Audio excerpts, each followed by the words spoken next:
बॉलीवुड अभिनेता अनुभव महांती उत्तम महांती को देखा करने को जाइछन्ति मेदांत हॉस्पिटल। तेबे दर्शक बंधु अनुभव हॉस्पिटल रे पहुंची उत्तम को स्वास्थ्य अवस्था पचारे बुझिछन्ति एवं बाबूसान को सहित कथबार्ता करुवा वीडियो एबे सोशल मीडिया रे देखिबा को मिलुछि। तेबे दर्शक बंधु उत्तम महांती एबे लिवर सिरोसिस रोग रे आक्रांत अछन्ति। से गुरुग्राम रे एक घरे हॉस्पिटल रे चिकित्सित होउछन्ति। उत्तम महांती एक फिल्म रे शूटिंग पई बाहर को जाइथिला बेले सेठारे तांकर स्वास्थ्य हठात खराब हो जाइथिला।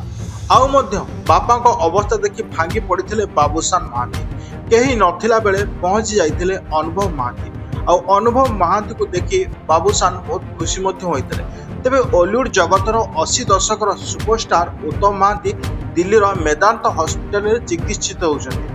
तांकर स्वास्थ्य अवस्था पचारि बुझिछन्ति पूर्वतन मुख्यमंत्री तथा बीजेडी सुप्रीमो नवीन पट्टनायक। नवीन बाबूसान को सह वीडियो कॉल करी उत्तम को स्वास्थ्य अवस्था पचारि बुझिछन्ति। बाबूसान कहले बापा वेंटिलेटर अछन्ति, धीरे धीरे सुस्थ होछन्ति। एथि सहित बॉलीवुड अभिनेता अनुभव महांती उत्तम महांती को देखा करबा को मध्य जाइछन्ति। तबे उत्तम महांती एबे लिवर सिरोसिस रोग रे पीड़ित अछन्ति। से गुरुग्राम रे एक घरे हॉस्पिटल रे चिकित्सित होछन्ति। तबे दर्शक बंधु सारा ओडिसा वासी एबे ठाकुर को प्रार्थना करछन्ति जे उत्तम महांती शीघ्र भलो होई आसन्तु। आपण माने तांकर आशु आरोग्य मई आपण माने कमेंट बॉक्स रे जय जगन्नाथ लिखନ୍ତୁ।